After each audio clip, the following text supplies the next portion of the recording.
that county in terms of wealth and resources. With those remarks, Your Excellency, let me underscore the values that underpin the Kamba nation. It's a nation of integrity. It's a nation of civil people. It's a nation of loyal people. And so we want to guarantee you our availability to really work and to ensure that we make our contribution in the transformation of our nation, and that we are behind the president. We know that he has had to take, he and yourself have had to take very tough decisions, but those are necessary decisions, because we cannot transform our nation with a ball to borrow. We have to increase productivity, and we are ready to walk that journey with yourselves. With those remarks, Your Excellency, it is now my great privilege and duty to invite Your Excellency to address Kitui professionals. Sir.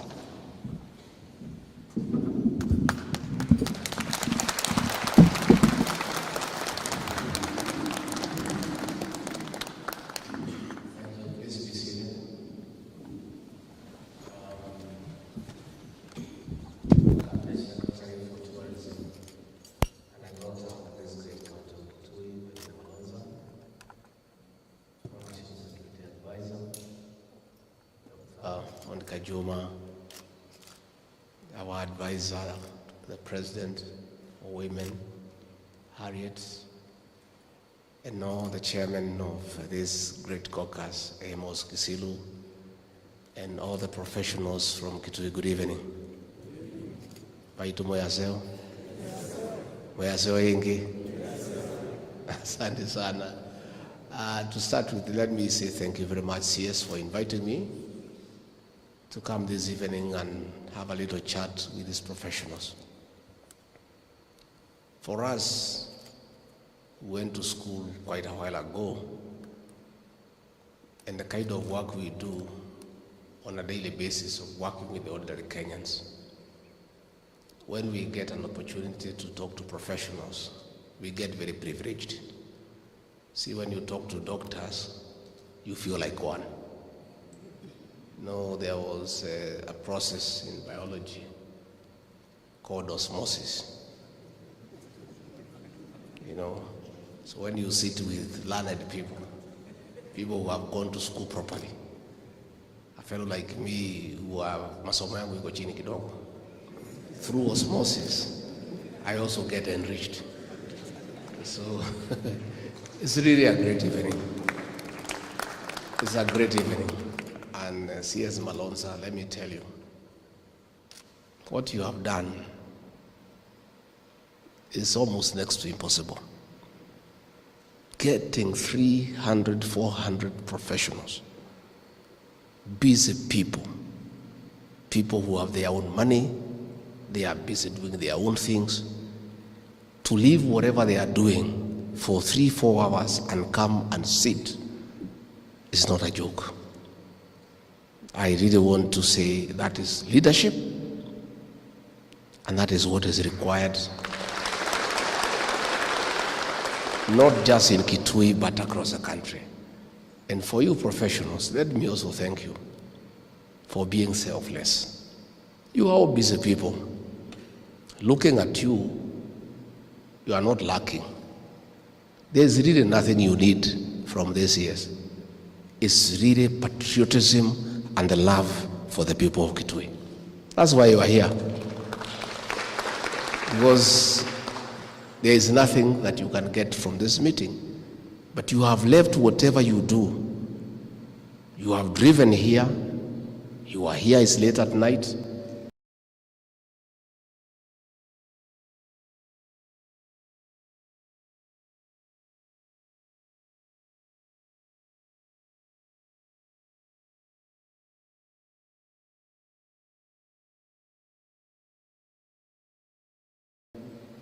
Make lives much better for your parents and the people you left in the village, so that when you go home, when you look around, you feel proud to have come from Kitui.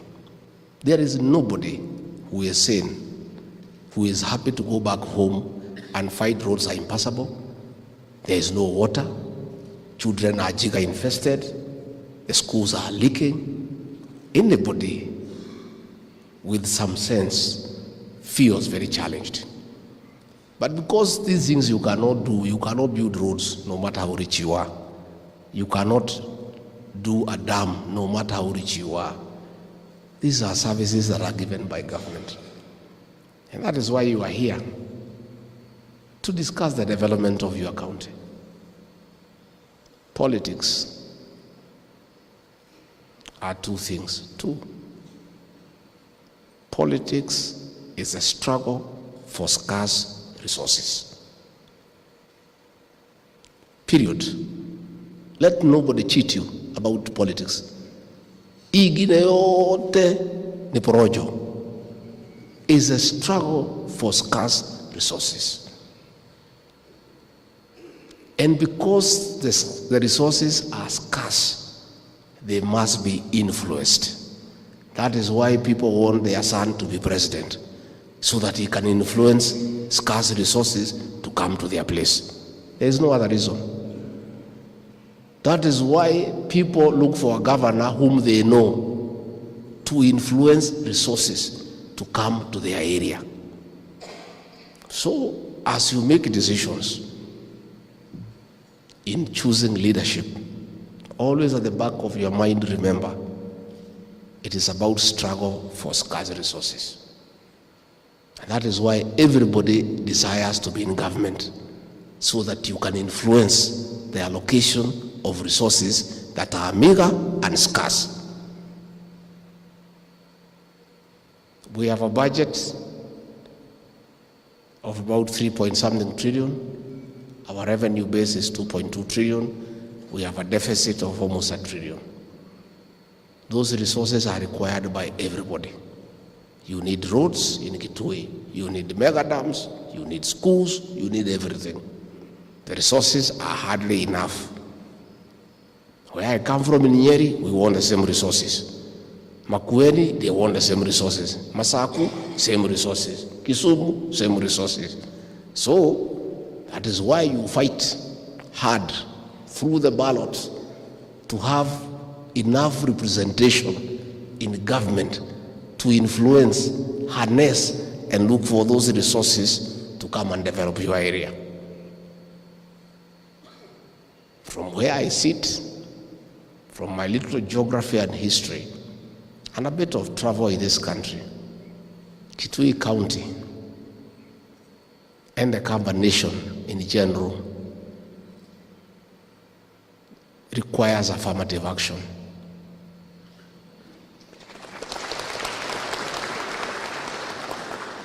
That affirmative action will only be achieved when you are adequately represented on the decision-making table, when scarce resources are being discussed and distributed. If you are absent from that table and the resources are scarce, what happens? What happens? For the last 12 years, you are not on that table. Other people are on that table.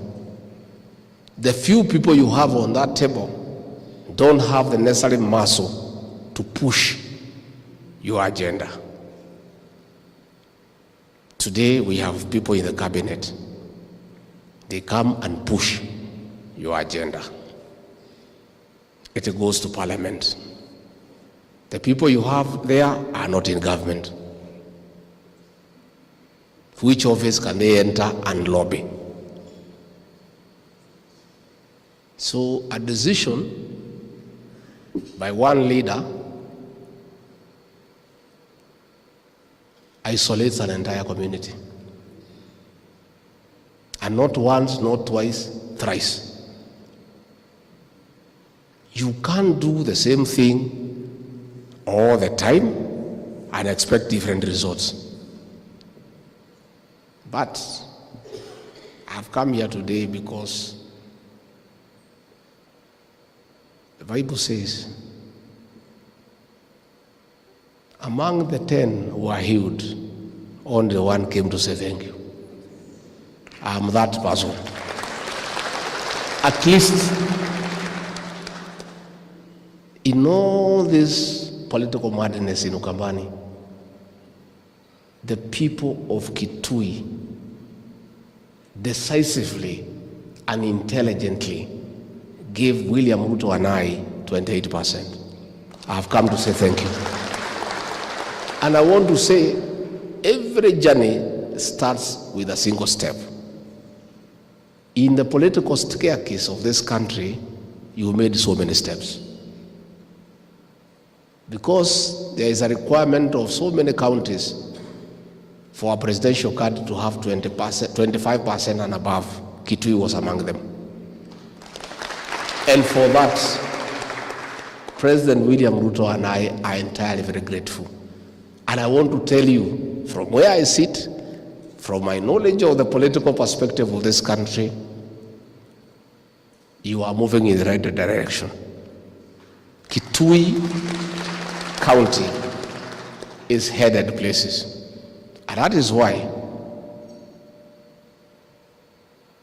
when I talked about that a government is like a company with the shares, some people thought I'm out of my mind. I'm not. Sijasoma sana, lakini I know one or two things. Iko kitu mimi najua. And I've been around for a while. I was in the government of President Daniel Arap Moi. I used to do his speeches. I was personal assistant to Professor Philip Mbithi when he was head of the public service and head of the cabinet. I have served in this country as an administrator for 15 years. I was personal assistant to President Uhuru Kenyatta. I helped him to become president. Then akafika pale, akatusahau, akatugeuka. I am now deputizing President William Ruto. I have seen each and every succession. I know one or two things, just being around and listening and just being ordinary and talking to ordinary people, walking with them, having tea with them, taking their phones. I get to know many things. President made a decision to reward the people of Kitui handsomely. And we said, these people of Kitui, against the Azimio wave gave us 28%, they must be rewarded because loyalty must count for something. And that is why the president appointed Penina Malonza as cabinet secretary for tourism.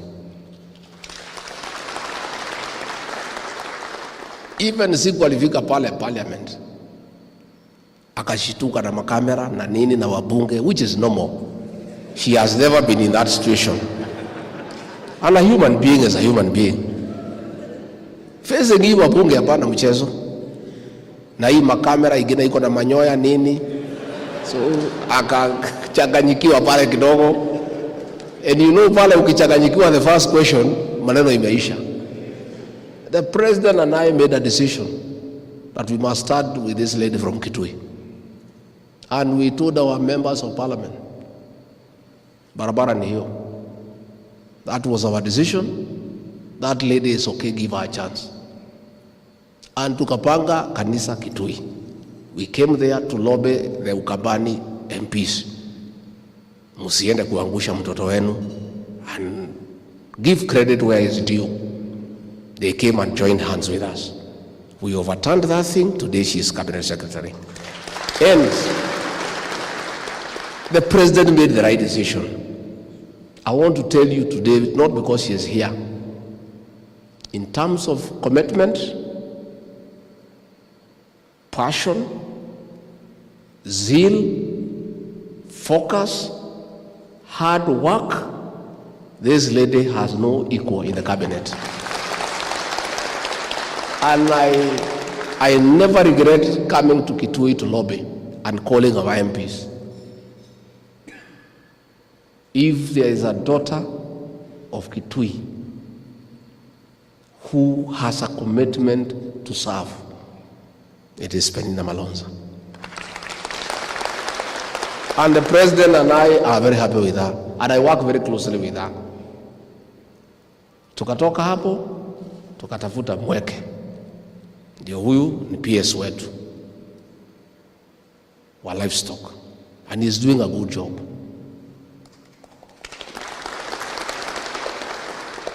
Huyu Dr. Juma, she was with me in high school. Na ndio umesikia huyu commissioner akisema ni mzuri ujuane na watu. Because ukiulizwa nani najua huyu, kama hakuna mtu nakujua, where do you start? I was with her in the university. When President Uhuru nominated her as cabinet secretary, I made a speech on the floor of parliament to support her nomination because I know her. So when the president asked me, huyu Monica unaonaje? So you can imagine I had good things to say. Because Monica is also intelligent, she's focused, and she takes time to research. Today, she is the national security advisor to the president. He travels with her wherever he goes out of this country. She is a secretary. She sits with us as the secretary of the National Security Council. She is an important person in the security architecture of this country and a trusted aide of the president. Even when your leader was taken to handshake by Yule Mzee, even without consulting him, you didn't get anything like what we have given you. Just compare. Dr. Monica Jua sits with the cabinet. You have two people there. Huyu commissioner, tumempea. Huyu Alex Musau, tumempea. Huyu Bagula, huyu. I worked with this man in Nairobi. Na mimi nikamwambia, I told him, my friend, wewe fanya kazi. President na mimi ni watu ya shukurani. Just work.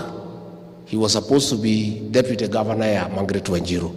When we stepped her down, nikamtafutia lori na nini, nikamwambia nenda ukoroge hii Wakamba, ulete ile kitu utalete tuorganize. Akakoroga, tukapata kitu. Saa ile tumefika, ndio huyo sasa ni chairman. Because sisi ni watu ya shukurani. And I want to say, you have said unataka appointments ya huyu Charles Nyamai, mheshimiwa. And even after we had become president, Ruto ameshinda, serikali imeundwa, by election imefanywa, watu wamemwangusha. Now they can see clearly that now ile ingine ilianguka. So sometimes sijui kama ni uchawi ama ni kamote, I don't know what it is.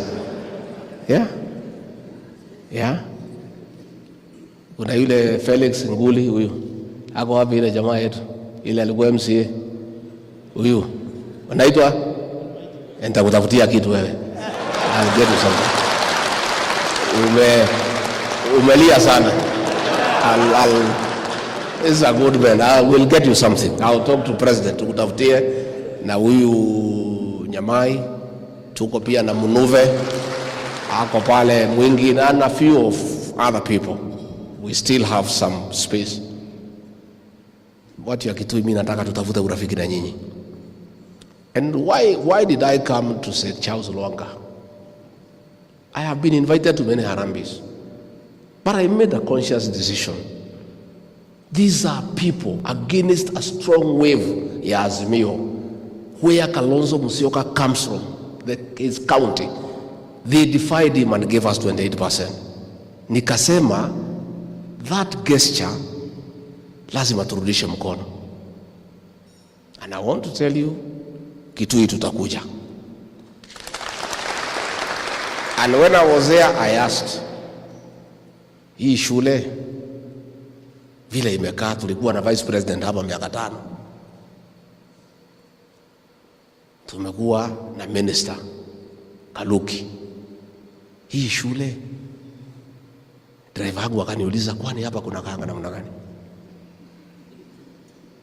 Those schools are embarrassing, and we have had leadership, and even that day they cannot even send 100,000.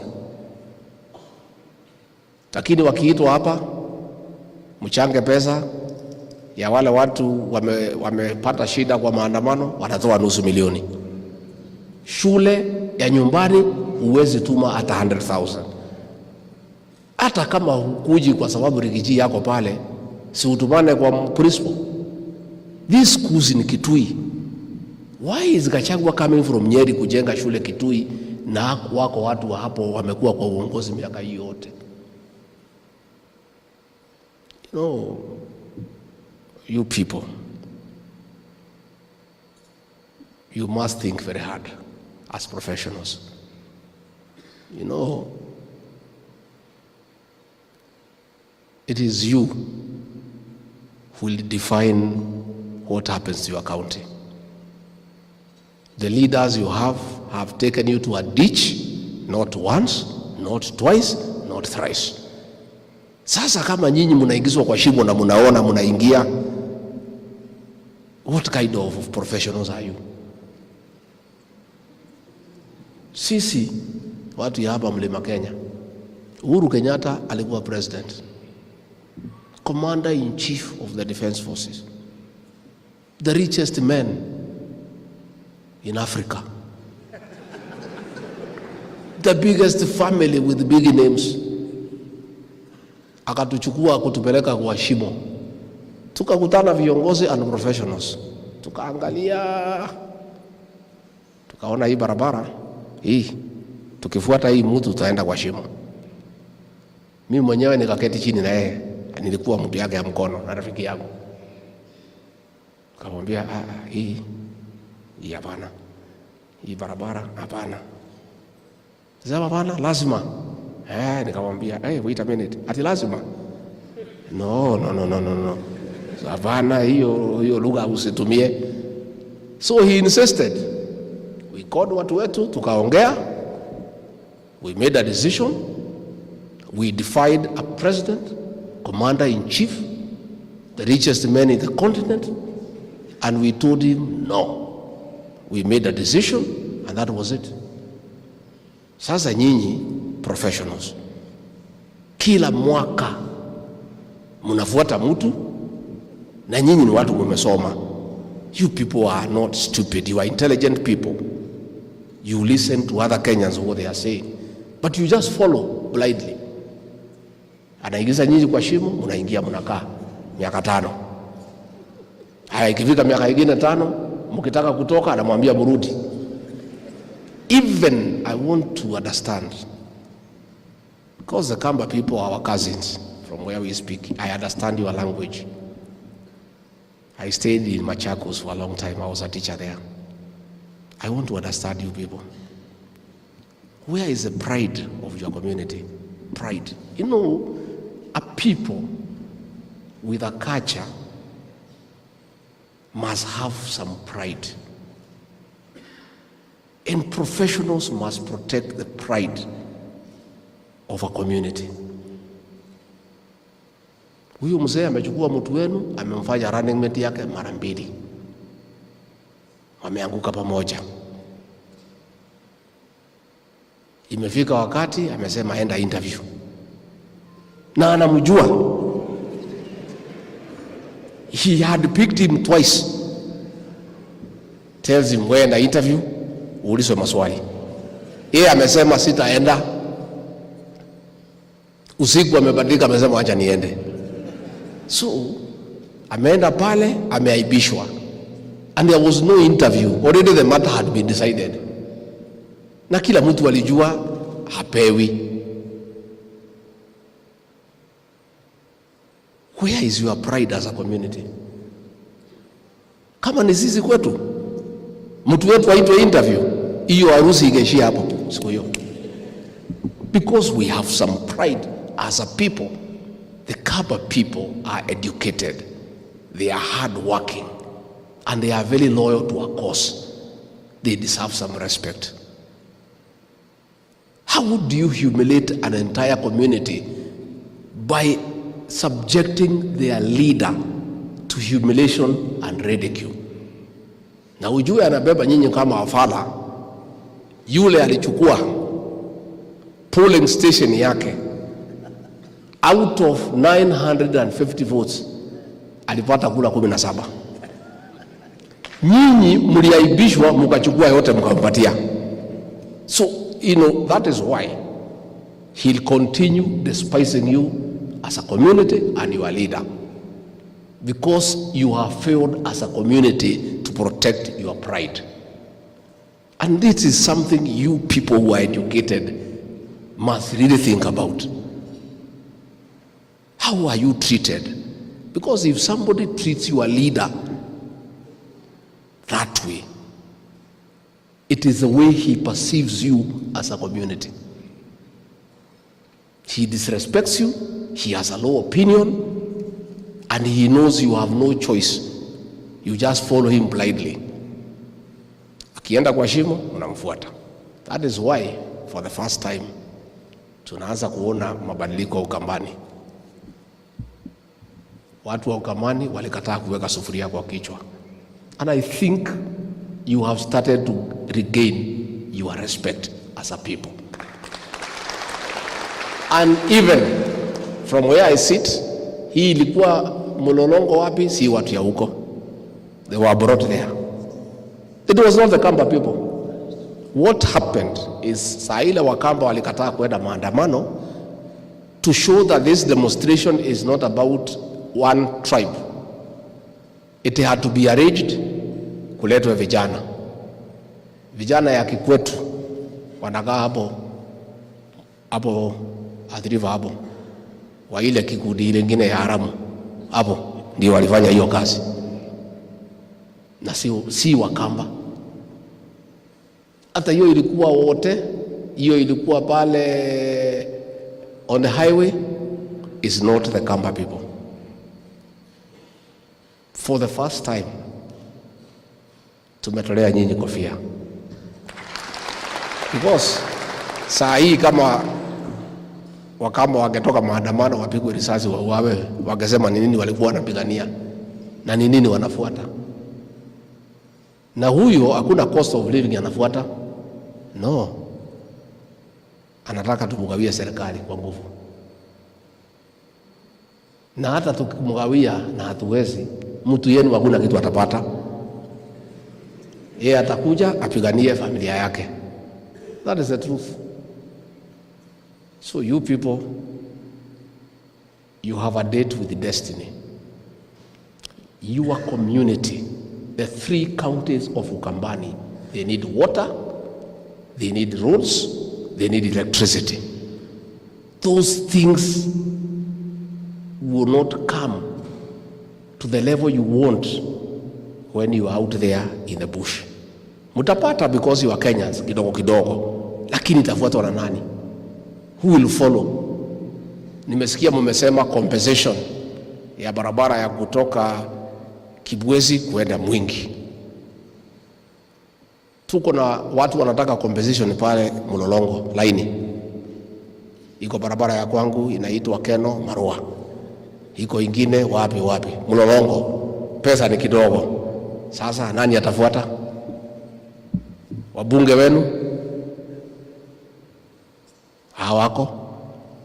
They are not anywhere they can influence anything. Huyu waziri wa tourism hawezi ongea hiyo maneno. Who will follow those things? You say you want a dam in the 8th constituency, make a dam. Nani atafuata? Who? Najua Kikwetu wanasema, if you find a tortoise on top of a table, it has not placed itself there. Kuna mtu ameiweka hapo. Si ndio? Hizi vitu yote unaona kuna watu wanafuatilia, because it is struggle for scarce resources. The resources are not enough, so it is a scramble. So if you are not on the room where the scrabble is going on. Hakuna mtu yenu hapo hata moja. So what happens? So you people, Kitui, you are on the right path. Wacha tushikane na nyinyi, tujaribu kurekebisha ile imefanyika. Then going forward, mutarudi nyumbani na msikae Nairobi usiku ya uchaguzi. Endeni nyumbani mupange siasa na mupange maendeleo and the struggle for scarce resources. But in the meantime, because muli to support in a president, let me arrange a few things what you do so that we can move things forward. Nataka mutengeneze kamati ya watu 8, 1 person per every constituency, wale wanaelewa mambo ya barabara. I make an appointment for you. Mwende mkae na waziri anaitwa Kipchumba Murkomen, muongee mambo ya barabara.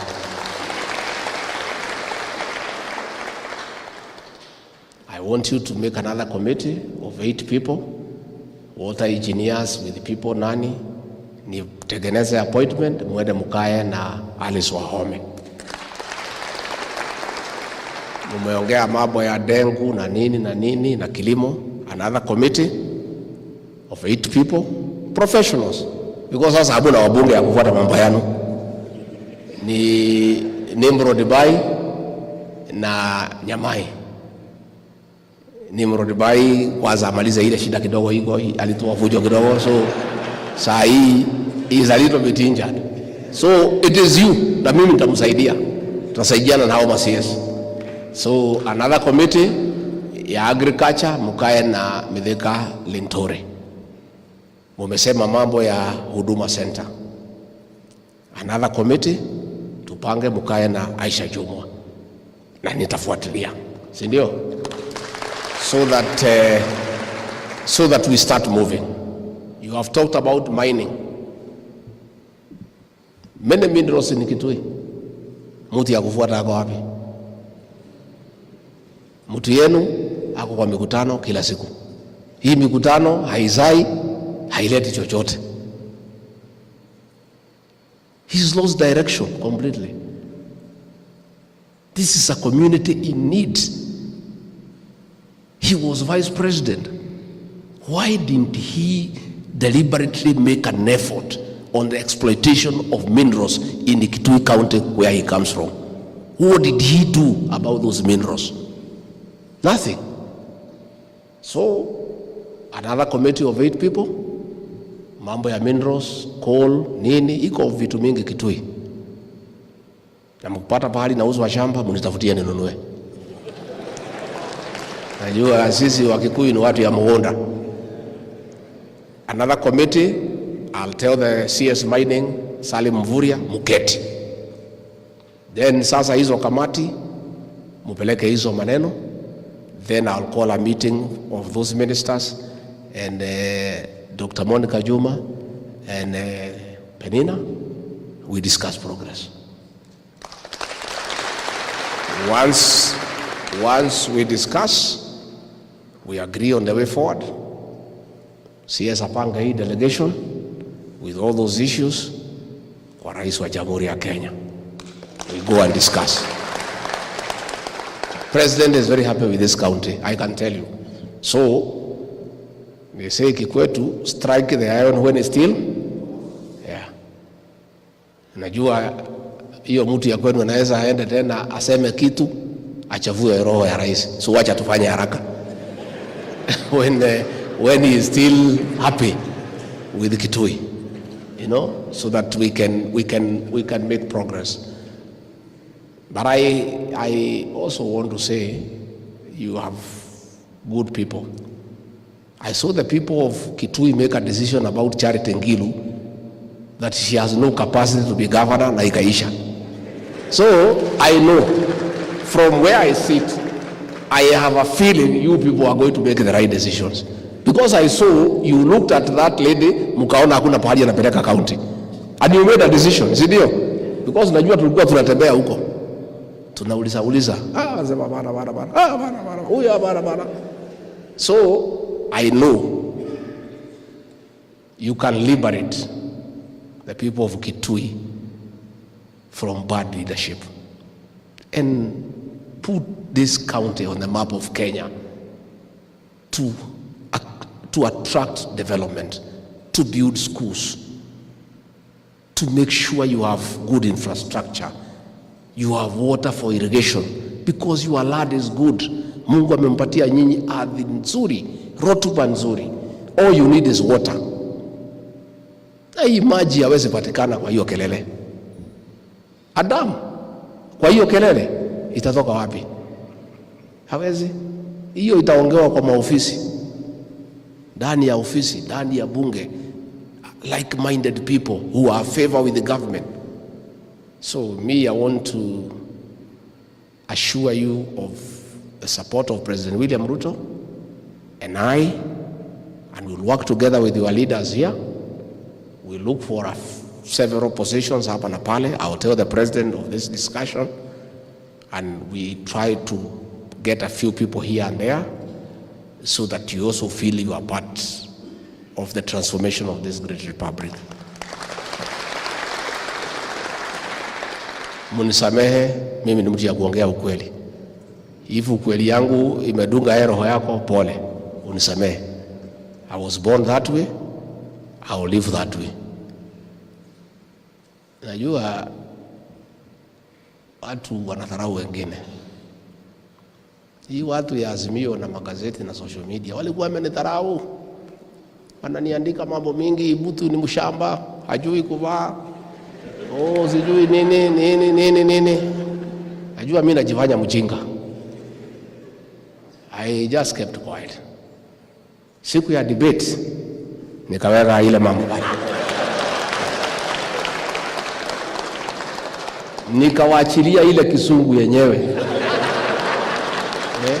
Na nilikuwa najifanya sijui, ndio wasijimpangie. And that is the last day I heard of that lady. The next time I saw her with a sufuria on the head.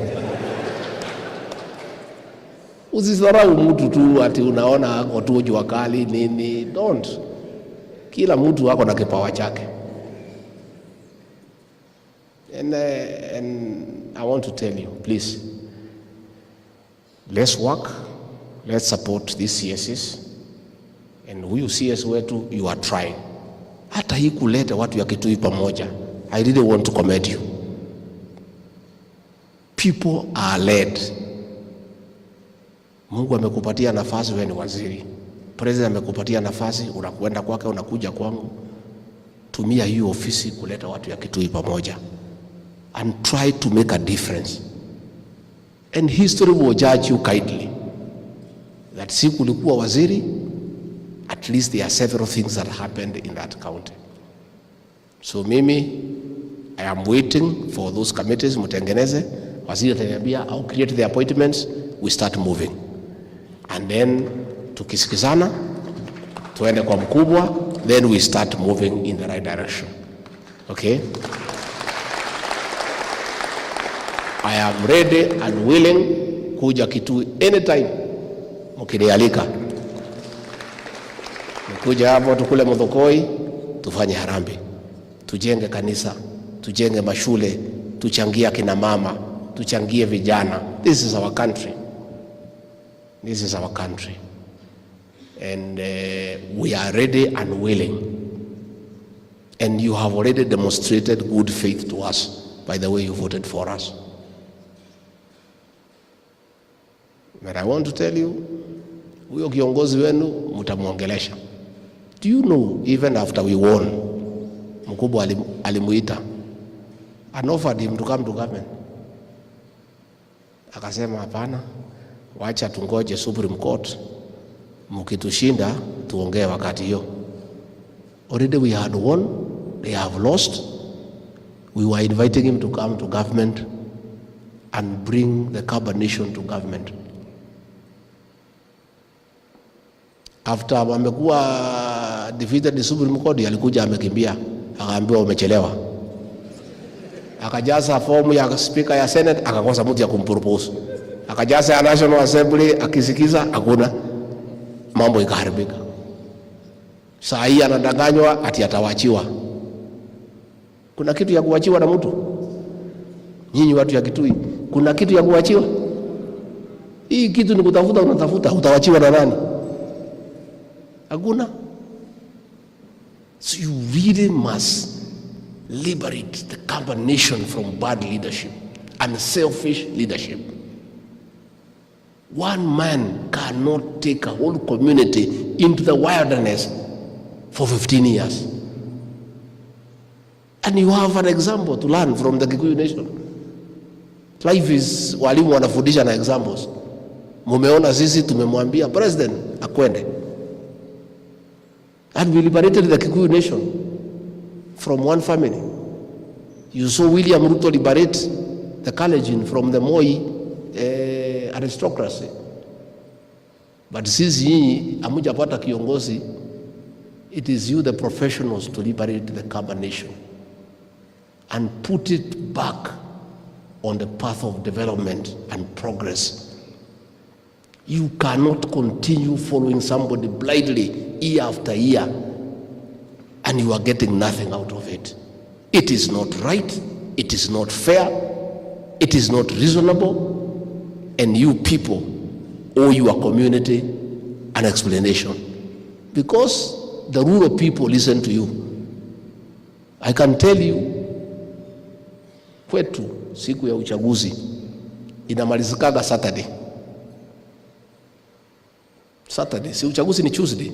Saturday that day ndio mambo ya kwetu inakushanga. Ile watu wanatoka Nairobi wanakuja na gari, wanaingia supermarket, wanafanya shopping, wanapeleka nyumbani. Saa ile wamesema iko hii, wanapeana direction. Wanatoka hapo wanaingia in the local pubs, wanasema kila mtu pewa, wanapeana direction. That is how uliona imeingia UDA suit is the middle class. They came on Saturday. Even some candidates who are very strong were independent. Walimaliziwa na professional that Saturday. You people must change the politics of Ukambani. You cannot allow one person to mislead the whole community for so long.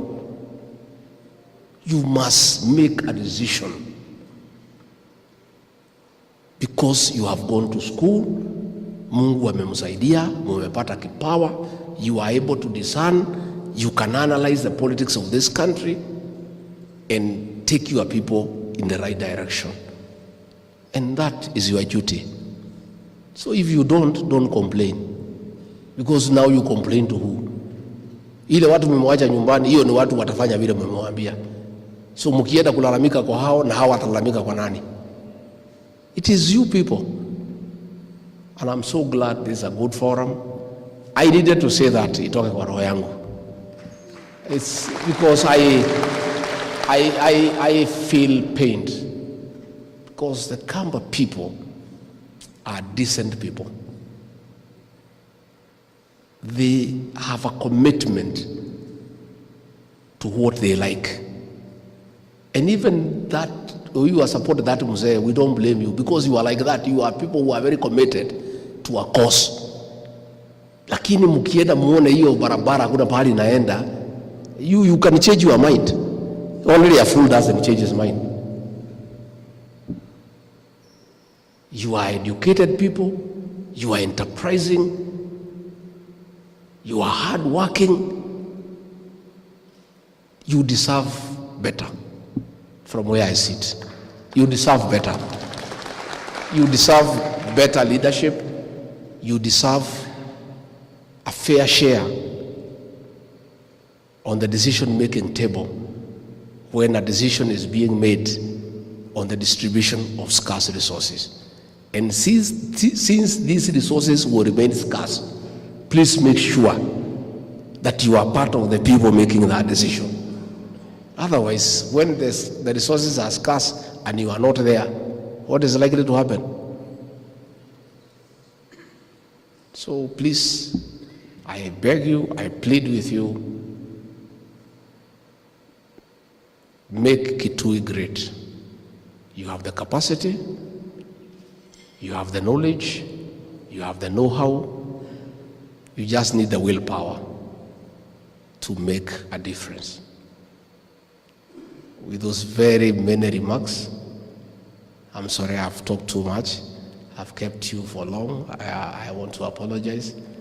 But I needed to say that because I am very happy myself to work with the people from your county. I work very closely with Kisilu. He's a very good lawyer. When I had problems, Uhuru wanted to jail me, he helped me. Alikuwa anataka kunifunga hata miaka 50 nikufie jela. Huyu Kisilu akanisaidia. Huyu Alex Musau, nimefanya kazi na yeye, is a good person. Huyu Monica Juma, tumekuwa na yeye tangu university days. You have got good people. And you are trusted people. You are people somebody can trust. I can tell you, the people I work from Wakamba, largely 90% are from Kitui. Yeah, I'm telling you, you are good people and you deserve better from where I sit. Please, please, please, make a decision. Muongee na watu nyumbani, mukae vizuri kama Wakenya wengine, and liberate that county from selfish leadership and chart a path for your people and for generations to come. May God bless you and bless you abundantly. Asante sana.